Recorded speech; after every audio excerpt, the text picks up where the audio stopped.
যখন আমার খুব একা লাগে, খুব মন খারাপ হয়, তখন আমি এখানে একা একা বসে থাকি, কত কিছু ভাবি, কল্পনা করি। কি কল্পনা করো?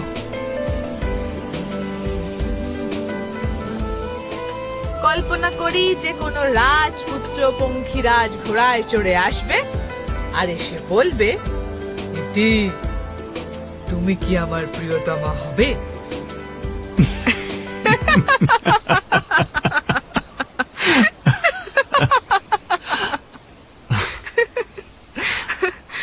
না না, মজা করছিলাম।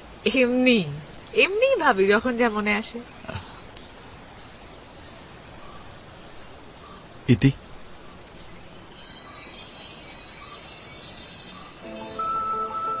আমি কোনো রাজপুত্র নই, আমার কোনো পঙ্খিরাজ ঘোড়াও নেই।